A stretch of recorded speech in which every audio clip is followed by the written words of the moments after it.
Hi guys, welcome back to my channel. If this is your first time you are coming across this channel, don't forget to hit the subscribe button so you can be notified whenever we drop content. On this channel, we drop meaningful and educational contents back to back. And to my returning subscribers, I want to say a big thanks to you. Thanks for your support. Thanks for your trust. Without wasting more time, let's dive into today's content. Before the Greeks came to marvel, before the Romans came to conquer, before the textbooks called it Middle Eastern, Egypt was Africa, not just in geography but in soul, in skin, in story. This is Untold African Empires, and today we travel backward, not to rediscover Egypt, but to remember the Africa within it. Long before pyramids rose from stone, long before Ra was named Sun, there were people, dark-skinned, strong-spirited, moving north from the heart of Africa. From the ancient kingdom of Ta-Seti to the sacred waters of Nubia, from the green hills of the Sahel to the rock art of Tassili Najer, African civilizations were already crafting beliefs, technologies, and traditions. And Egypt absorbed them. Egypt was not built in isolation. It was not born in a vacuum.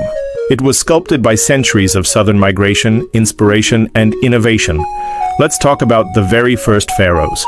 According to the Narmer palette, one of Egypt's oldest artifacts, the unification of Upper and Lower Egypt came from the south, from Nekhen and Ta-Seti, not the Mediterranean. Archaeological evidence now points to Nubian roots for early Egyptian royalty.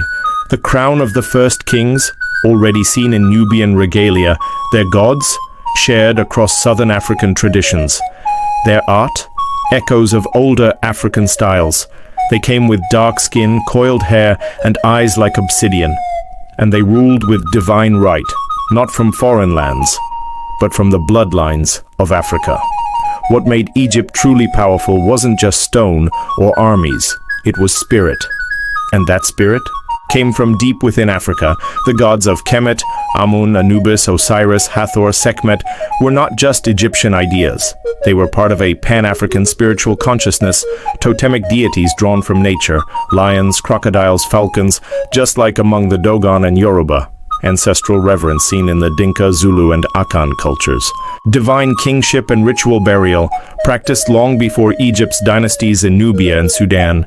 Even the myth of Isis and Osiris echoes southern African stories of life, death, and rebirth. This wasn't imported, it was inherited.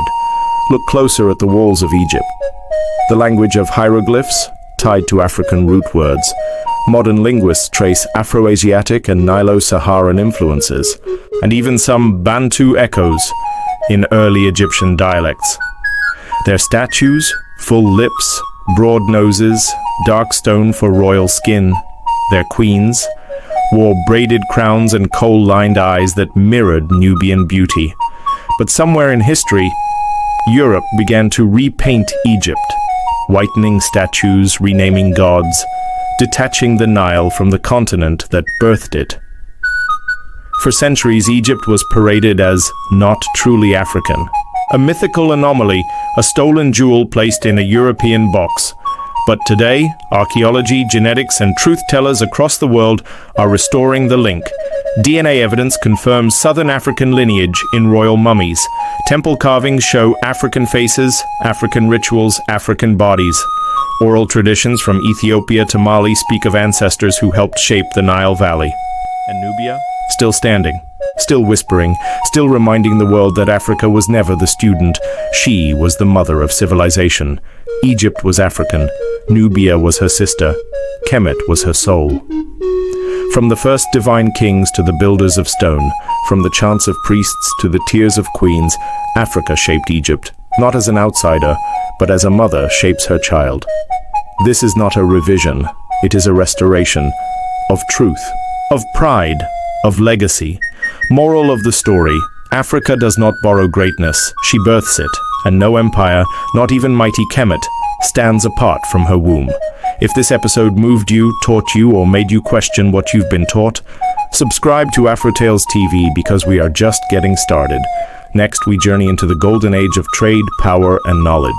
Into Ghana, Mali, and Songhai, where empires glittered under the African sun.